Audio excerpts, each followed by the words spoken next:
Good morning, good afternoon, whatever time you're watching this, good evening, depending on where you are.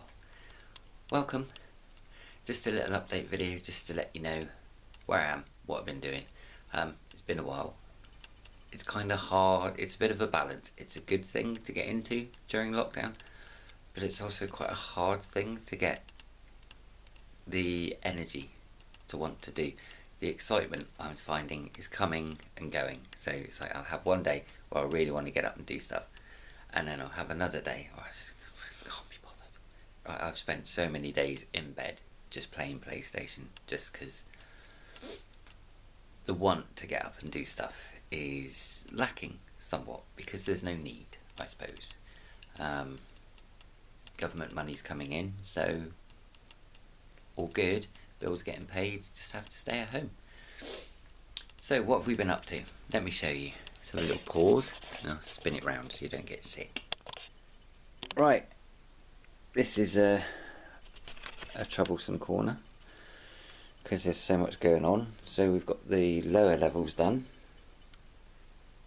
All those curves check out, all the joins and everything underneath behind this. Here. All checks out all along under the underside, everything under there all checks out. I've got that access hole there that I've cut another access hole here, so there is the ability to rescue things, because of course nothing ever falls off, does it? Never. No, you spend years making all these point works and track fittings perfect, things still decide they want to bounce off. And they only decide they want to bounce off when they're hidden. And then they crash into something else and jam up. Everyone's done it. So we've hoovered and kept the track perfect under there, and that's the best quality track I've got. I've put underneath. So all the nickel silver stuff that's dead straight with no second-hand ballast or anything stuck to it. That's the best track is underneath. And then we start with all the crappy track on the top where we can access it for maintenance. All the joins and everything are tested and good. Some better than others, and got a bit of a gap there, should have sorted that out. And that one there,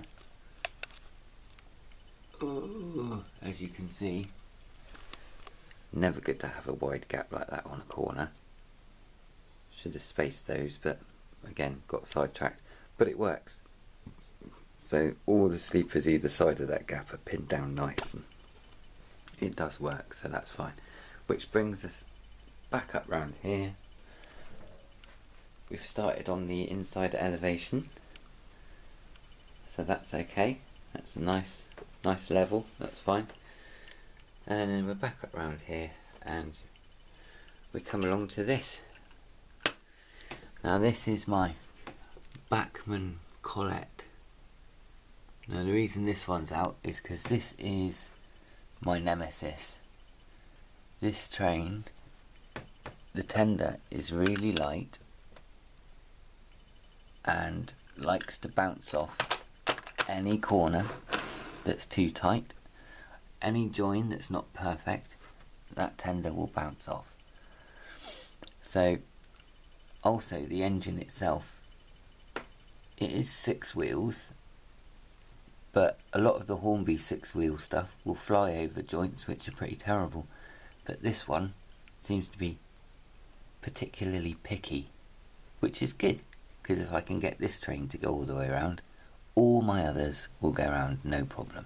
So this is the worst, and as an advisory when building a layout, I suggest you get your worst, most troublesome locomotive and your most troublesome trucks and coaches, because you can try coaches around corners, and because they're long, they've got 2 bogies, they're very stable, and they will negate bad track work relatively easily.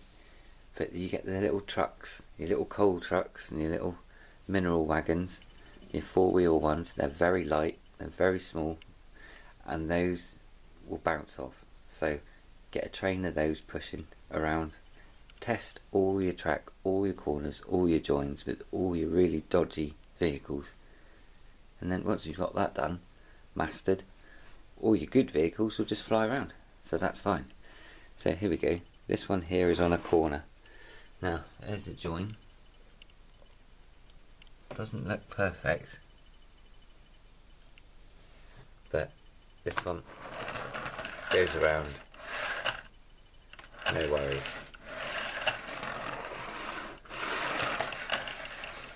So that's fine, he says.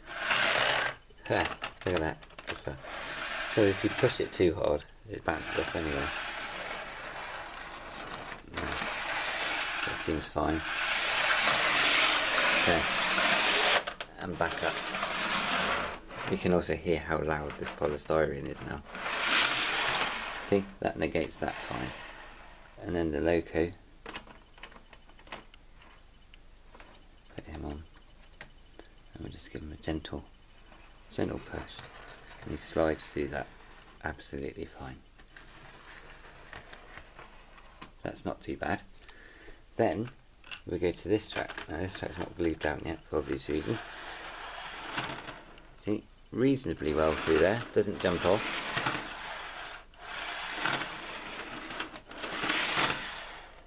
Bit noisy, but gets through it. However, this one,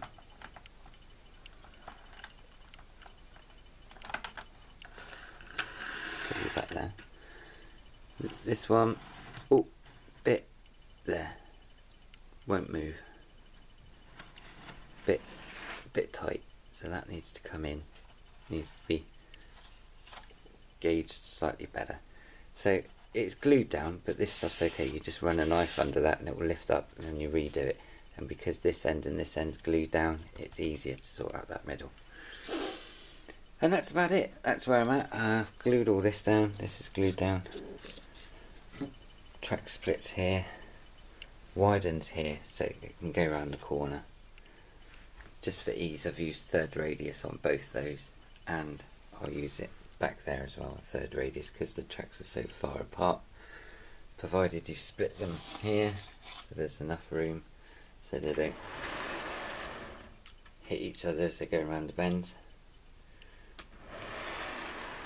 That's the doobie. I've measured this station according to Mark III coaches. That's where it needs to be, because when we get to here, as you can see, these coaches clear this bit fine, but when they're on the inside track, when they're here, the leading edge of the coach, this is as far back this way as this can be for a Mark III coach, because it swings in about here. So even though the gap's slightly non-prototypical here, it's going to be fine at that end, and this one's fine, and then these will all be fine. So it's alright. I want this to look like it's a very long station, so I can get 5 or 6 car trains in. I can run my 9 coach train possibly, but as you can see, the train would have to, the locomotive would have to stop there for the guard to be able to get out safely. So we've got 1, 2, 2.5 coaches, which is pretty pathetic really for a 9 coach station. I only have 2.5, so we'll have 3, 4, 5, 6.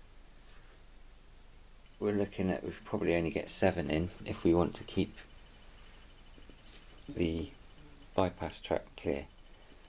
So about 7 or 8 coaches of Mark III, or 4, or 5 now, and maybe 9 Mark 1s or Pullmans or shorter coaches.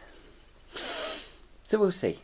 Also, if we get to the outside tracks, the curves are going to be wider, so what we could probably get the 9 car one in on the outside loops.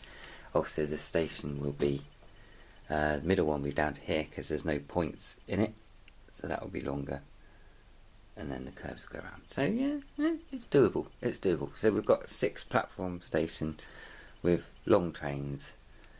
We've started putting some point work in. Again, I'm going through all these This one's obviously used.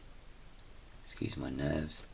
I'm going through all these to find the best Hornby ones I've got, because they've got wider frogs. These Pico ones, although they're brilliant if you've got brand new posh locos with fine wheels, lovely, beautiful point work. But if you've got anything like my Bachmann Colette, or any of these old Triang and Lima and crappy Chinese Hornby, you know, any of these things, they don't like Pico points. You know, you can go through all your vehicles and get your wheel gauge and make sure they're all perfect, and no, not worth it, not worth it. So I'm going to get, that one is a Pico one, but if you come with me over here, don't get dizzy. This one here is, I think this one's a Hornby one, possibly. Or if it's a Pico one, it's slightly better because it's got a larger frog. Still Insa frog, because it's got a bit of plastic there. It's slightly bigger than the other one, but the gap here, the troughs for the wheels, channels for the wheels to go in, is a lot bigger. So it's a lot easier. So that's it. Back. Boo. So it was longer than I thought it was going to be. Oh, quick touch on this stuff here. Here we go. In response to Paddy that commented on my last video about underlay and running out of the fiberboard and not being able to buy cork because of lockdown, I did mention carpet underlay. I did say I had some. This is it, this rubbery stuff. But it is, let me unroll it. Just, that's all I've got left.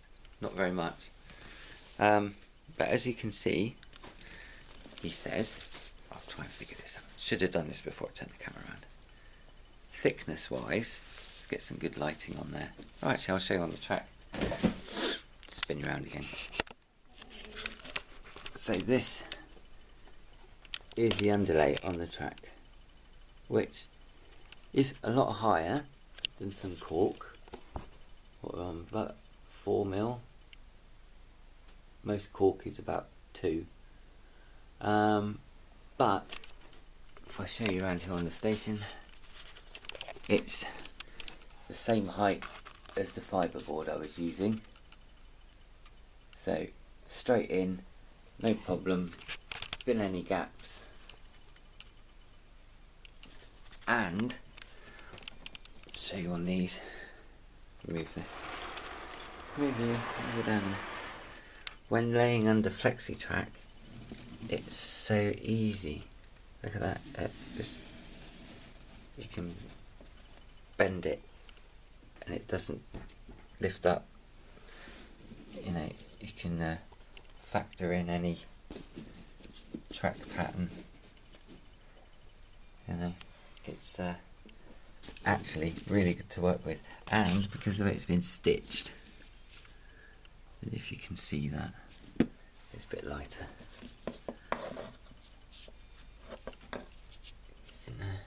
Can you see? Yes, just. So that stitching, there you go, is perfect for measuring. So a piece of 00 track is 1, 2, 3, 4 pieces wide. So that's great, because then when you come to do double track or points, you know, it's 4 and 4 plus 1 in the middle, so 5. Vump. It's already marked out for straight line cutting, and it's so easy to bend. And I just run a really small bit of glue around the bottom and a small bit of glue along the top, put the track down and just rest some things on it for a bit, and then it's still bouncy, quite solid, and not too noisy as well. That's, considering we're running on plywood,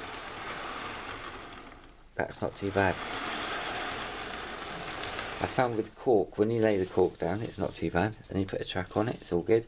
But as soon as you start gluing the ballast down, if you've pinned the track through the cork, it all becomes one part of the wood and it gets noisy again. So you kind of have to put the cork down and then pin the track down, put the ballast in and then take the pins out, but it's still fairly loud. So we'll see what this is like with ballast. Be interesting time to ballast it, it's quite high, but we'll be alright, we'll figure it out. And then I've covered all the gaps in the plywood with this aluminium tape that I had lying around from a previous escapade, just to make sure no dust gets downstairs. You don't want a splinter falling off the plywood from vibration and then going downstairs and sticking up in a loco or something. So hopefully we're there. Yeah, station. I'm gonna maybe put a turntable down the end. Maybe, we'll see. We'll see. Alright. Definitely off this time. So thank you very much. See you soon.